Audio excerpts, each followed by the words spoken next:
Hi, my name's James Louttit, and I've had an interesting career in IT. I was up until recently, I was the Chief Information Officer of Ireland's biggest recruitment company, so I kind of know about the jobs market as well as IT.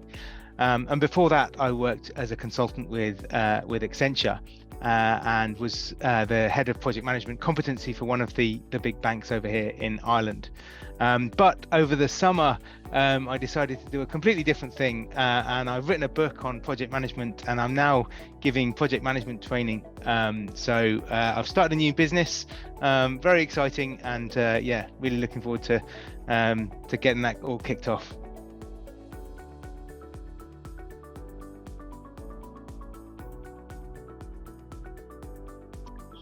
I think if you're going to be a success as a CIO, communication is the most important thing that you can work on, and in particular, the listening side of communication.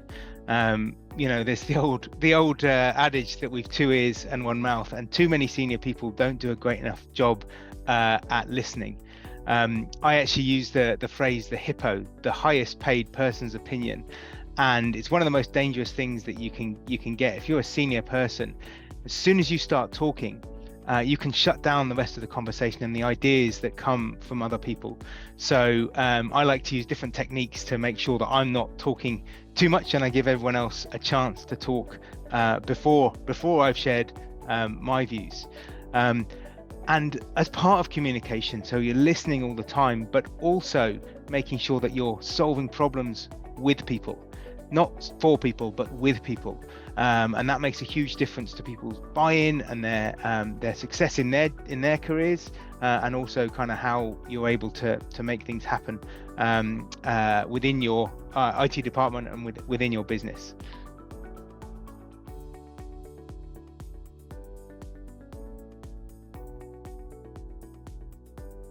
I think these kinds of events are brilliant for keeping up to date with what's going on in the industry.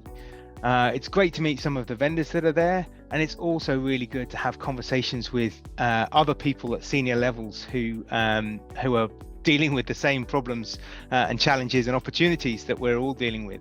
I always come away from these things with a load of new ideas, having talked to different people about what they're up to, the technology that they're using, and maybe some of the ways that might work for my organization. And the other part of it is that networking at a senior level is a huge part of your job. You need to know different people in the industry, and you need to know what they're up to, and you never know where the connections are going to come from or how they're going to be useful in the future. So yeah, it's really powerful the interactions you get at these kind of events with other people.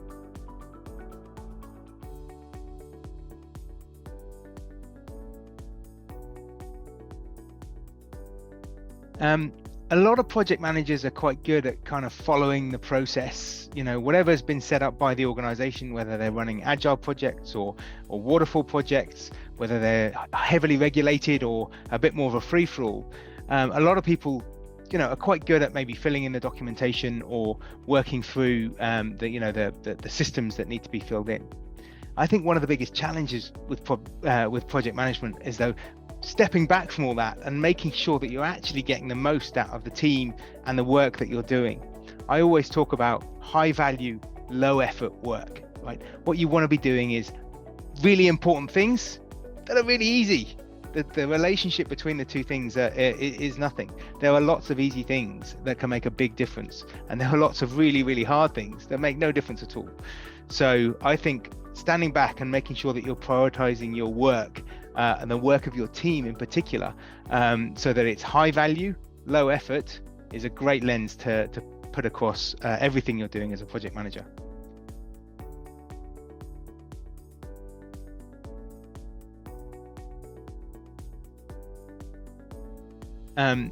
I think the biggest risk to IT departments in 2023 is underutilizing their amazing talent. All of the organizations I've ever worked with and in have had brilliant people, and it's too often the case that those people are maybe not given the opportunities, given the training, given the coaching, given the guidance to really be successful. And alongside that, kind of giving people the work and helping them to be successful at it, you're also getting them to be a lot more motivated. You're giving them a great career opportunity.